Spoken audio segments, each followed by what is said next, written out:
Madame, Messieurs, bonjour. Merci beaucoup de m'accueillir aujourd'hui. Alors, les leviers, alors, il y en a beaucoup. Je vous propose de structurer ma présentation le long de trois axes, trois leviers d'action pour les collectivités publiques. D'abord, je pense, et ça fait un parfait enchaînement à ce que disait Michel Horis, il faut se poser la question de ce qu'on fait, de faire les bonnes choses. Donc, c'est la question de l'organisation, comment est-ce qu'on peut soutenir nos aînés, nos seniors, dans une phase de vie de fragilisation. Faire les bonnes choses, c'est bien. De faire les bonnes choses bien, c'est encore mieux. Donc la question de l'efficacité, la question des coûts qui sont liés à cette organisation pour soutenir les aînés, c'est une chose.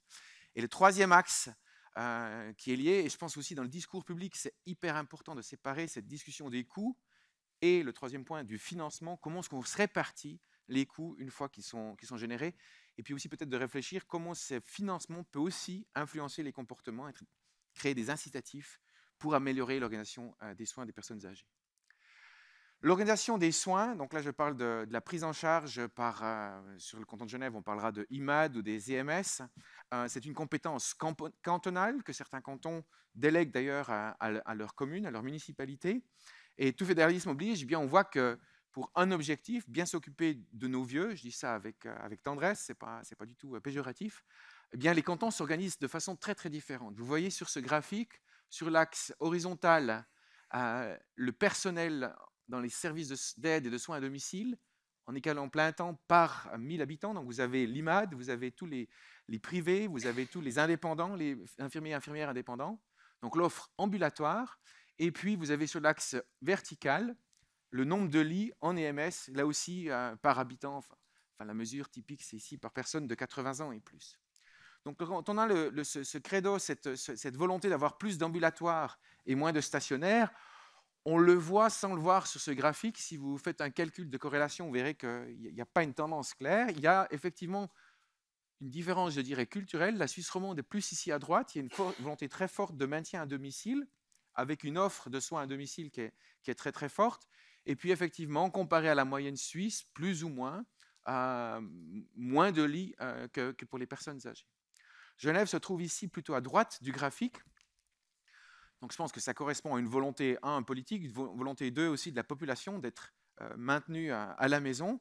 La question qu'on pourrait se poser quand on voit ce graphique, c'est est-ce qu'il serait éventuellement possible d'avoir le même nombre de lits en IMS, si on regarde le Valais ou Bâle-Campagne, avec peut-être quand même moins d'offres, enfin moins de personnel dans IMAD, pour prendre le jargon genevois. Ce qui est aussi important de voir, c'est que sur ce graphique, il faut les deux. On ne pourra jamais, les axes sont coupés, hein, vous n'arriverez jamais à complètement supprimer les EMS. Et la question qui se pose aussi pour vous, dans les collectivités publiques, c'est à partir de quel moment ça fait encore du sens de garder les gens chez soi et d'envoyer IMAD 2, 3, 4 fois par jour peut-être, ou à quel moment, je parle d'un point de vue économique, à quel moment ça fait plus de sens d'avoir la personne en EMS. Pour répondre à cette question, vous avez deux études qui ont été faites, une fois par la fêtière des IMAD suisses, des Spitex suisses, et puis une fois par le canton du Tessin. Et le résultat était assez surprenant, qui choque toujours quand je montre ça. C'est que si vous avez besoin de moins de 60 minutes, moins d'une heure de soins par jour, c'est clair, un setting à la maison est meilleur marché que de mettre quelqu'un en EMS.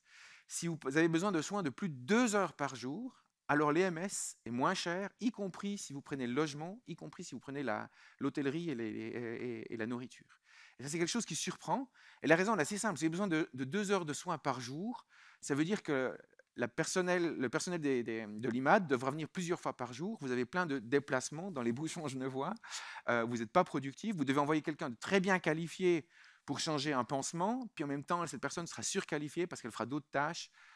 Par exemple, laver, les soins corporels de base, où cette personne est en fait surqualifiée. Dans un EMS, vous avez la possibilité, vous n'avez pas de frais de déplacement, vous passez d'une chambre à l'autre, et puis vous pouvez vraiment avoir à 8 heures une personne très qualifiée qui passe, puis à 8h15 une autre personne moins qualifiée, donc moins chère, qui passe. Donc c'est important de voir cette complémentarité. Je pense qu'il faut faire très attention à ne pas démoniser les MS et angéliser les soins à domicile. Il y a vraiment besoin de cette continuité sur cette chaîne des soins. Et puis ce qu'on ne voyait pas sur mon graphique, qu'est-ce que j'aimerais revenir, c'est un peu ces structures d'accueil, ces structures de jour ou ces structures de nuit qui permettent, j'appelle ça un peu des crèches pour seniors, qui permettent à un conjoint ou à des enfants, la fille, le fils, de se reposer aussi. Donc de placer leur papa, leur maman, leur époux, leur épouse dans une structure où ils sont bien pris en charge, et puis de continuer de tisser des liens sociaux, de recharger les batteries pour avoir l'énergie de continuer et de s'occuper des personnes âgées.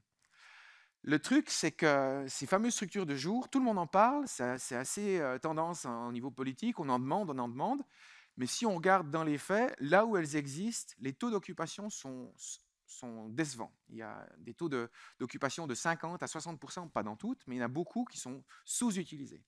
Et la question se pose, mais qu'est-ce qui fait un facteur de succès pour avoir une telle structure de jour, pour qu'elle marche, pour qu'elle soit vraiment utilisée? Et là, je les ai résumés sur ce slide, je ne vais pas faire tout dans le détail, mais je pense que, et quand vous planifiez ça dans vos communes ou dans vos régions, c'est hyper important de réaliser que ces structures de jour, encore une fois, ces crèches pour seniors, elles répondent à un tout autre besoin que les EMS en soi. Un EMS, vous voulez l'avoir, on verra d'autres exemples plus tard par les autres orateurs.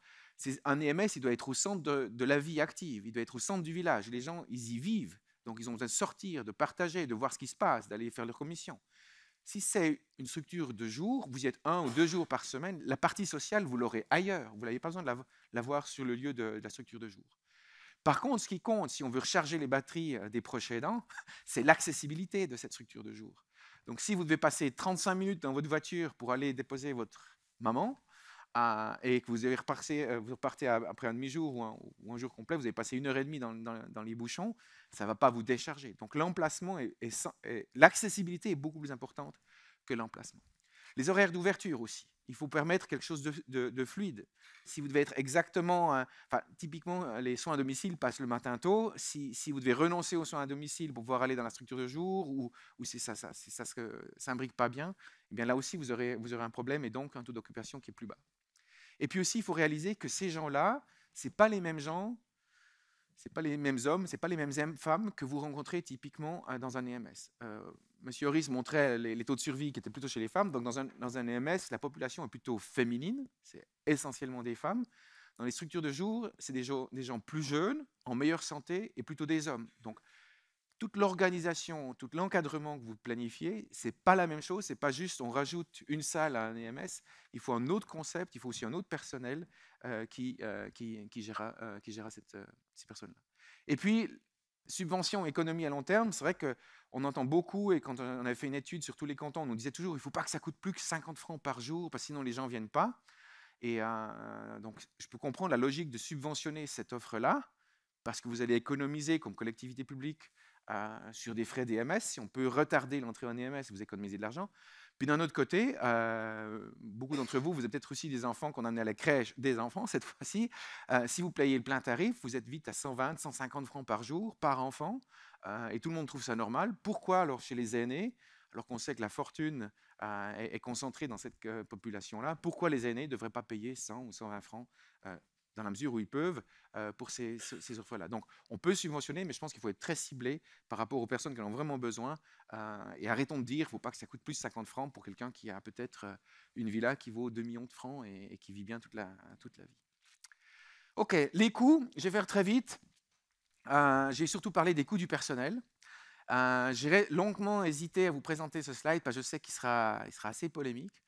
Mais si vous comparez les coûts du personnel en équivalent plein temps, soit dans les soins à domicile ou dans les EMS, je ne vous ferai pas un scoop si je vous dis que Genève, c'est sûrement parmi les cantons les plus chers.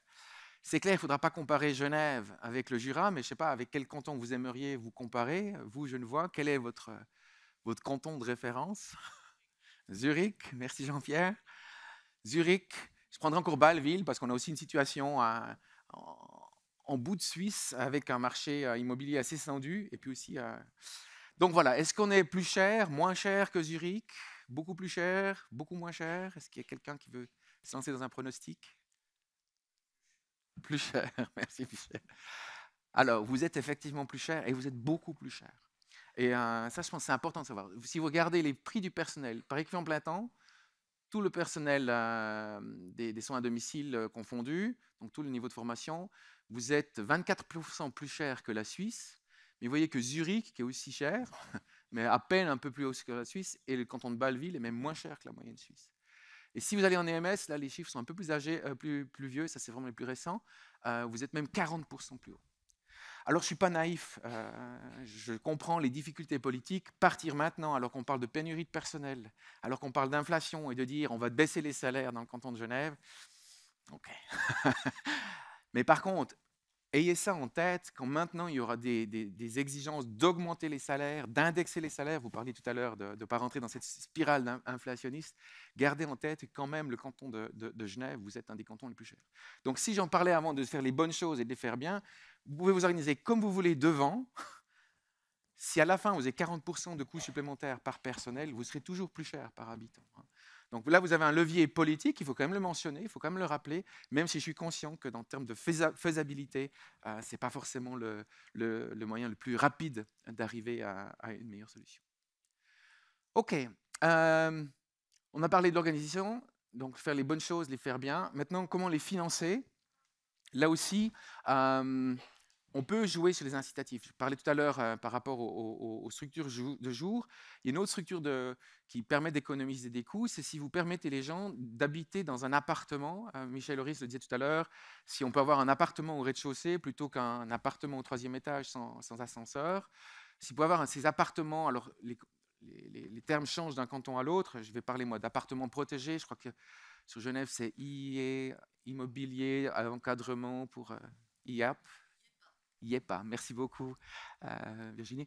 Ça, je pense que c'est une vraie piste. Et le problème, et vous le voyez sur mon prochain slide, c'est qu'aujourd'hui, pour les personnes à très bas revenus qui touchent des prestations complémentaires, la loi fédérale sur les prestations complémentaires reconnaît que 2 statuts ou que 2 lieux de résidence. Soit vous êtes à la maison, soit vous êtes en IMS. Si vous êtes à la maison, vous touchez une personne seule, l'équivalent, enfin, on vous reconnaît des frais de logement de 1100 francs sur Genève. Hein. Aussi, c'est une valeur uniforme pour tout le pays. Donc, c'est assez vite atteint. Et par contre, si vous allez en EMS, tout est gratuit. Je simplifie. Hein. Mais le canton ou les communes, si c'est les communes qui sont responsables des soins de longue durée, doivent assumer ce financement résiduel. Et donc, en EMS, pour la personne concernée, ça ne coûte plus rien. Si vous allez dans un appartement protégé, c'est souvent plus cher que ces 1100 francs par mois. C'est des appartements qui sont plus modernes, avec un bon équipement, vous pouvez passer avec votre déambulateur, les portes sont un peu plus larges, vous avez une douche, ou plutôt que monter dans une baignoire, etc. Mais c'est des appartements qui sont plus chers, et avec les prestations complémentaires, vous n'arrivez pas à payer cet appartement. Donc la solution très rationnelle pour la personne concernée, c'est d'aller dans un IMS. Ou pour la famille concernée, c'est de mettre papa ou maman en IMS. Et c'est un problème, c'est pas, alors on n'est plus dans les minorités dont parlait Michel Horis tout à l'heure, on est quand même dans une majorité, 52% des résidents en EMS touchent des prestations complémentaires, et puis dans le canton de Genève, c'est un des taux les plus hauts de Suisse, vous êtes même à 70% des gens qui touchent des prestations complémentaires. Donc on a pas mal de gens, si vous regardez aussi leur niveau de soins, si vous rappelez mon slide avec ces fameuses 60 minutes, il y a pas mal de gens, surtout en Suisse allemande, moins dans le canton de Genève, qui en fait sont dans un IMS, mais qu'en termes de niveau de soins, pourraient être à la maison. Donc il y a toute l'idée de proposer une prestation complémentaire qui permette une transition, qui dirait je te paye plus que si tu étais tout seul à la maison, mais je paye moins que si c'était en IMS. Et avec ça, on optimise le système. Donc, certains cantons l'ont déjà fait, je ne sais pas la situation actuelle dans le canton de Genève, où des fois le nom est autre que prestation complémentaire, mais le canton des Grisons, le canton du Jura, eux, ils proposent 10, 20, 30 francs par jour de plus que les PC à la maison, si vous êtes dans un appartement protégé ou dans un CIAPA. Le problème, c'est, politiquement, on nous dit toujours, oui, mais si on peut reporter 3 mois l'entrée en EMS, ça fait une économie énorme et on vous la facture, c'est très bien. Le truc, c'est que vous n'allez pas déménager à 78 ans, 3 mois avant le délai pour aller en EMS. La décision de prendre un appartement protégé, c'est quelque chose qui doit se faire bien plus en amont, en fait, quand vous êtes en pleine forme. Hein. Parce que moi, j'ai vu ça avec mes beaux-parents, ils avaient une situation assez facile, ils avaient un appartement, une maison dans la même rue. La maison était très compliquée avec des escaliers, et l'appartement avait tout ce qu'il fallait, l'ascenseur, etc. Donc, ils devaient déménager dans quelque chose qui leur appartenait déjà, dans la même rue, pas de changement social. mais on en a discuté mais pendant 3 Noëls, 3 Pâques, etc. Comment c'était compliqué, comment est-ce qu'on fait. Donc, le processus de décision est déjà énorme, et eux, c'était facile, ils l'avaient. Il n'y avait même pas besoin de chercher. Et le truc, c'est que si vous commencez à 80 ans de faire cette réflexion, enfin, je ne sais pas, pensez à vos parents, si ont à peu cet âge-là, vous voyez bien la problématique. Donc, ces gens-là, ceux qui font le pas vont le faire beaucoup plus vite. Et du coup, on ne va pas économiser 3 mois d'entrée en sol, on va peut-être payer 3, 5, peut-être 10 ans d'appartements protégés. Et est-ce que là, on va vraiment faire une économie par rapport au coût de l'EMS? Je fais un point d'interrogation. La logique reste, mais c'est important d'aller avec un curseur très fin et de bien faire ça. Et mon appel, alors ce n'est pas vous aux collectivités publiques des communes qui allez le faire, mais mon appel, c'est si vous voyez ça, s'il vous plaît, ne faites pas une solution nationale. La situation, le curseur ne sera pas le même dans le canton de Genève que dans le canton du Jura ou dans le Valais. Mais réfléchissez effectivement, est-ce qu'on peut, par un financement, favoriser ou faciliter une transition qui permettra de suivre, si je repense à votre courbe, qui nous permettra de passer dans la fragilisation sans entrer dans la dépendance, dans des 4 murs entre guillemets, qui sont les vôtres, mais qui ne sont pas forcément un IMS, qui ne sont pas forcément non plus l'appartement dans une commune peut-être qui est mal desservie et avec un appartement au 3e étage. Voilà, on a parlé de ce qui faisait peur. Michel Loris a parlé de ce 4e âge qui faisait peur. J'aimerais vous montrer comme dernier sujet une approche qui m'a fait sourire, c'est le mauvais mot, mais qui m'a intéressé parce que, y compris chez Avenir Suisse, on se base sur ces calculs, on regarde le degré de dépendance qui augmente, qu'est-ce que ça veut dire comme coûts qui vont augmenter, et ça reste un gros défi. Mais par contre, le canton de Schaffhouse avait suivi une approche que je trouvais intéressante, que j'aimerais partager avec vous, qui s'est posé la question, mais est-ce que le vieillissement, ça n'a pas aussi un effet positif sur les finances publiques? Pourquoi? Parce que si vous regardez les recettes fiscales dans vos communes, vous verrez que les gens, typiquement, entre 20 et 65 ans, leur salaire augmente, ou en tout cas, il ne baisse pas. Vous avez plutôt un salaire plus haut vers la fin de votre carrière. Et si vous regardez la fortune, et donc l'impôt sur la fortune, ça c'est clair que la fortune augmente avec l'âge. Et donc, ce qu'a fait le canton de Schaffhouse, c'est un calcul back of the envelope tout simple, mais ils ont juste dit, ben voilà, on regarde par tranche de 5 âges, quelles sont les rentrées fiscales sur le revenu, quelles sont les rentrées fiscales sur la fortune, par tranche de 5 ans. On passe à la moulinette la courbe de démographie qu'on voyait chez Michel Loris tout au début, donc on fait vieillir la population.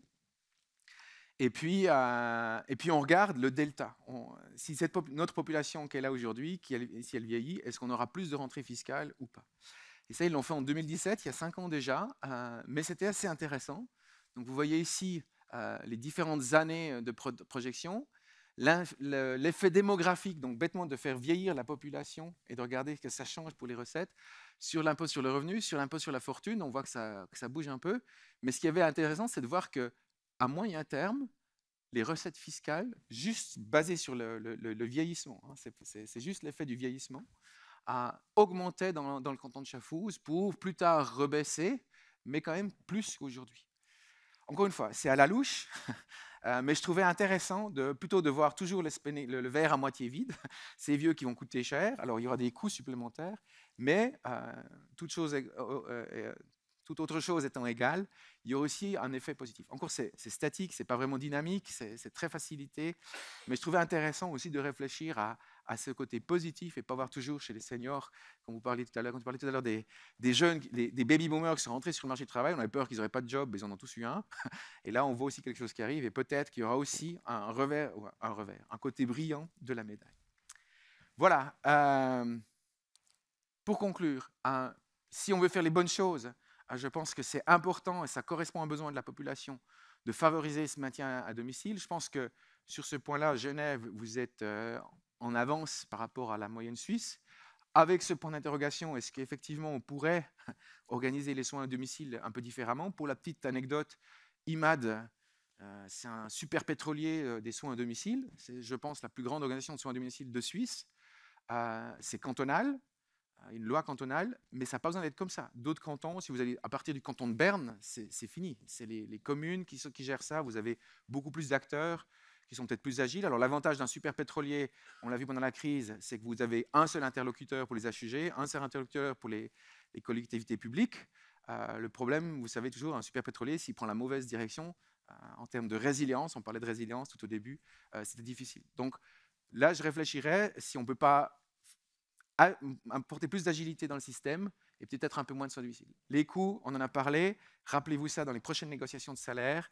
Même si l'inflation menace, vous avez dans le domaine ambulatoire et stationnaire entre 20 et 40% plus de coûts que la moyenne suisse. Et puis enfin, le vieillissement a un double impact sur vos finances publiques. Regardez les deux. Je pense que c'est important d'être conscient des deux, mais il y a un côté qui pourrait être positif. En tout cas, c'était le cas si on mettait l'évolution démographique dans le canton de Schaffhouse. Et voilà, il me reste quelques secondes pour vous dire merci. Et puis surtout, si vous voulez plus de chiffres, n'hésitez pas à télécharger cette étude, qu'on avait fait vraiment une comparaison intercantonale sur l'organisation, les coûts et le financement des soins de longue durée, stationnaires et ambulatoires en Suisse. Voilà, merci beaucoup pour votre attention.